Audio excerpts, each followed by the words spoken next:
Assalamualaikum warahmatullahi wabarakatuh.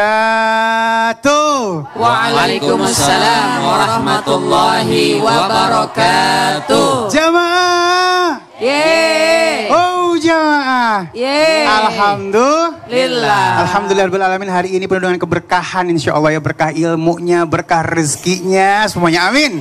Ya, dan pemirsa di rumah juga semoga berkah semuanya. Hari ini ilmu yang akan dikasih oleh guru-guru kita yang dimuliakan Allah Subhanahu wa taala.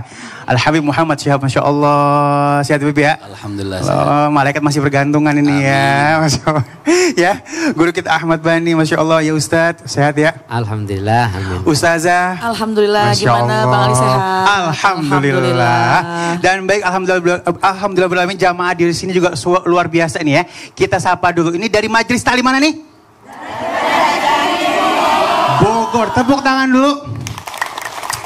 Baik, kalau ngomongin masalah rezeki, siapa sih yang gak mau rezeki? Kadang-kadang orang berpandangan tentang rezeki itu macam-macam.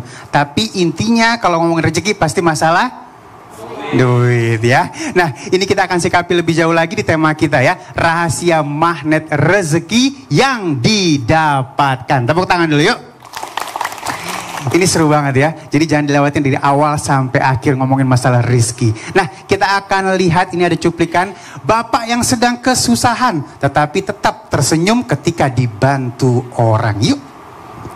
Masya Allah ya. Jadi di sini kita belajar nggak ngeluh kalau misalnya nerima cobaan. Tapi tingkatan orang nggak ngeluh pada saat nerima cobaan itu tingkatannya mungkin udah gitu udah cukup tinggi gitu ya, udah biasa dan mungkin punya pemahaman agama yang sangat luar biasa. Baik Ustazah, prasangka. Nah, ada yang bilang kalau misalnya kita dapat ujian, dapat cobaan, prasangka baik nanti jadi baik gitu kan ya. Tapi kalau misalnya kita prasangka buruk, maka yang baik pun akan jadi buruk gitu kan. Ini gimana sih pemahamannya? Silakan Guru. Baik, terima kasih Bang Ali. Izin Habib Muhammad Syihab, izin Ustadz Bani.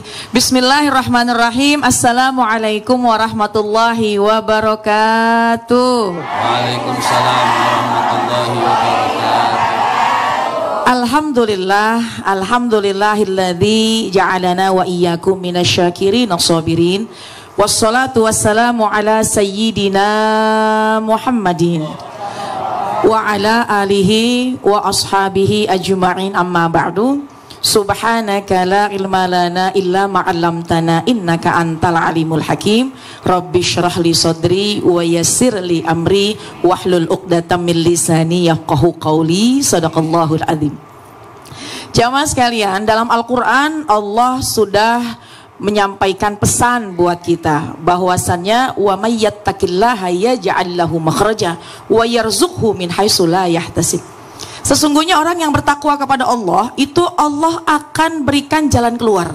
Dan siapa yang bertawakal kepada Allah, Allah akan memberikan rezeki dari yang tidak disangka-sangka. Jadi kalau bertakwa kepada Allah, Allah akan berikan kelapangan, jalan keluar. Nah, tadi yang kita lihat adalah bahwa di antara bentuk takwa, meskipun nggak punya uang, meskipun dalam keadaan yang sangat-sangat terbatas, tetap tenang, nggak mengeluh. Itu diantara tanda-tanda orang bertakwa. Sabar kalau lagi diuji, sabar kalau nggak punya uang, dan juga bersyukur kalau memang lagi banyak uang.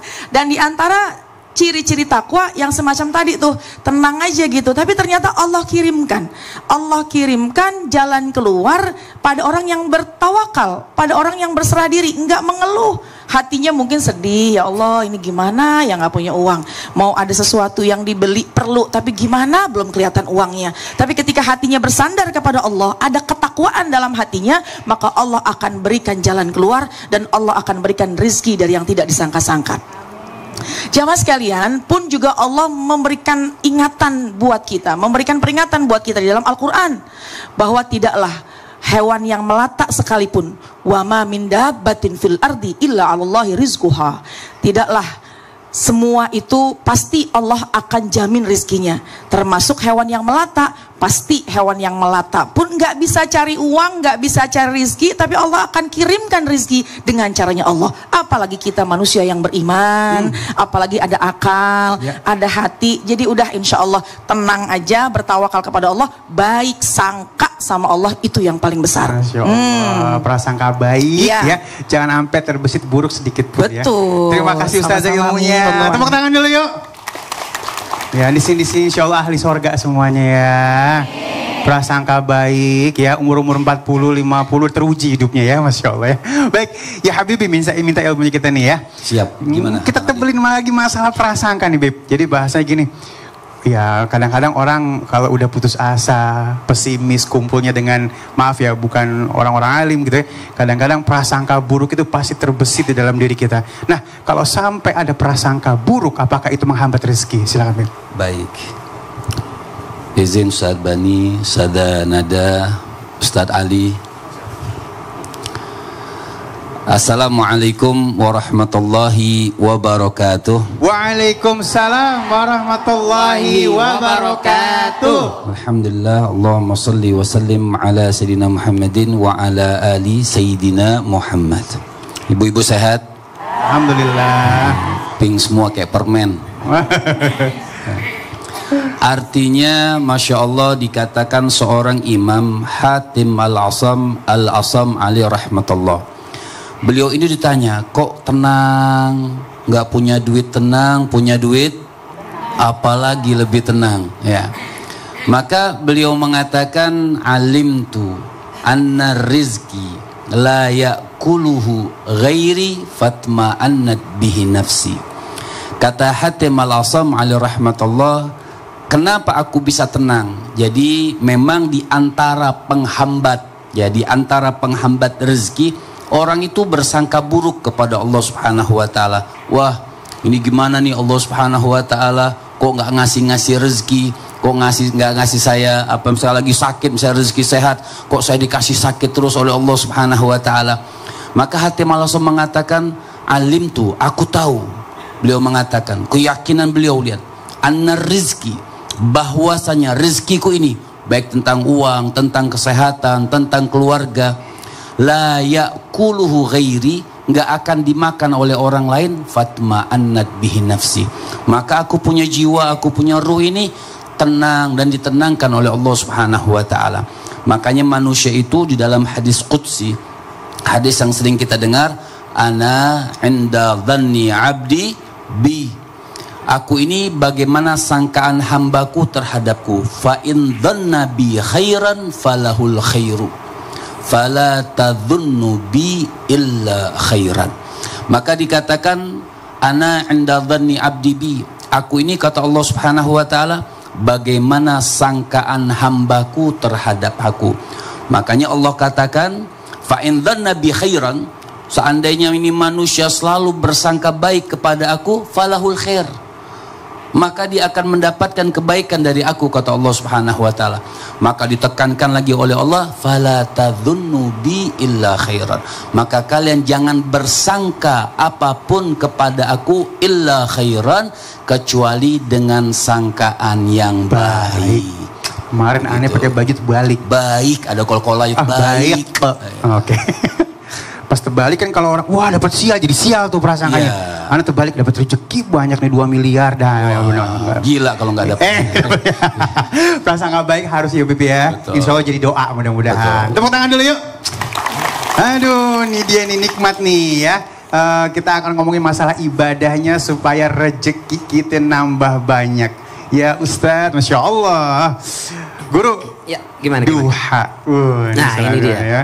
Jadi kadang-kadang sholat duha kalau udah pada paham sih nggak bakal mau ngelewatin. Nah, mohon ilmunya guru sehingga akhirnya kita lebih dalam lagi tentang sholat duha ini, silakan. Insyaallah, izin guru kami Habib Muhammad Syahab dan Ustazah Qatrun Nada serta guru-guru kami dimanapun berada. Bismillahirrahmanirrahim. Assalamualaikum warahmatullahi wabarakatuh. Waalaikumsalam warahmatullahi wabarakatuh. Alhamdulillah, wassalatu wassalamu ala rasulillah wa ala alihi wa ashabihi wa mawalah. La hawla wa la quwata illa billah. Dalam musnadnya Imam Ahmad meriwayatkan hadis qudsi dari Uqbah bin Amir radhiyallahu anhu warḍah, bahwasanya Nabi sallallahu alaihi wasallam menyampaikan, qala Allahu azza wa jalla, Allah Subhanahu wa taala berfirman, ya bena Adam, akfini awalan nahari bi arba'i raka'atin akfika akhirahu. Wahai anak Adam, nah berarti kita semua nih, wahai manusia, cukupkanlah untukku dengan 4 rakaat di awal siang, maka di akhirnya aku akan cukupkan semua kebutuhanmu. Masya Allah.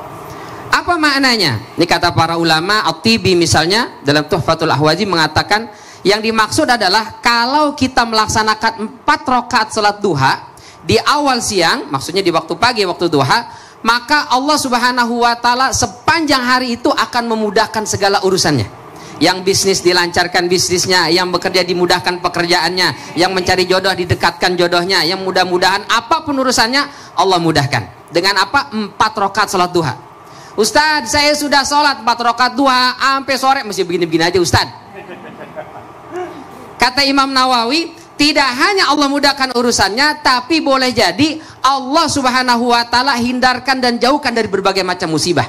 Anda mungkin tidak mendapatkan rizki hari itu, tapi yakin Anda sudah Allah selamatkan dari bahaya dan musibah. Sekiranya kena musibah itu, mungkin keluar sesuai dengan apa yang Anda butuhkan dari harta itu. Maka selalu berhusnuzon kepada Allah Subhanahu wa Ta'ala. Ketika kita melaksanakan sholat duha, Allah akan cukupi segala kebutuhan kita, dan Allah hindarkan kita dari berbagai macam mara bahaya dan musibah. Masya Allah. Dan tadi disampaikan oleh guru-guru kita, dan memang para ulama tidak spesifik mengatakan sholat duha sebagai pemantik rezeki, tapi ini adalah bagian dari ketakwaan. Man yattaqillaha, disampaikan oleh guru kita Ustazah Khaturada tadi, yaj'al lahu makhraja. Siapa yang bertakwa dibukakan pintu jalan keluar dari setiap problematika dalam kehidupannya. Bahkan Allah katakan wasjud waqtarib, sujudlah engkau, mendekatlah kepadaku. Sujud kita 4 rakaat di awal duha, kita akan dekat kepada Allah, dan rumusnya kedekatan melahirkan kemudahan. Jadi kalau kita dekat sama orang, urusan digampangin. Apalagi dekatnya sama Allah. Nah, itu dia. Di awal hari, di pagi hari berkah insya Allah. Kedua semua ke harinya ya. Betul. Masya Allah. Jangan sampai dilewatin duhanya, nanti langsung 2 hari ini pastinya ya. Terima kasih Guru. Tepuk tangan dulu yuk. Nah, sekarang kita akan sikapi ada pertanyaan dari media sosial kita melalui Instagram @aisyah.amara12. Cakep namanya ini ya. Assalamualaikum Ustadz. Waalaikumsalam. Mau bertanya dong? Iya, harus nanya, kalau enggak gimana kita mau jawab ya. Semoga dijawab sama Habib. Milih sama Habib, maunya Habib. Ya Habibi, Masya Allah. Kata orang tua saya, rezeki itu nggak bakal kemana, ditunggu aja pasti datang katanya. Udah saya tunggu di depan rumah, tapi kok nggak datang-datang ya Bib. Saya jadi bingung gimana Bib jawabnya. Nah, ini yang bingung ngetes dah. Ya, artinya ditunggu juga boleh, tapi ikhtiar. Usaha. Iya. Nggak ada itu nunggu sholat 2 rakaat, nggak kerja ngarepin 2 miliar ya nggak dapet. Mungkin. Jadi nunggunya itu dalam koridor usaha ikhtiar. Betul. Baik ya. Udah jangan nunggu depan rumah lagi ya, ikhtiar, usaha, cari rezekinya. Jangan kemana-mana, tetap bersama kami di Islam Itu Indah. Jamaah, alhamdulillah. Nunggu juga boleh, ada dagangan. Oh iya.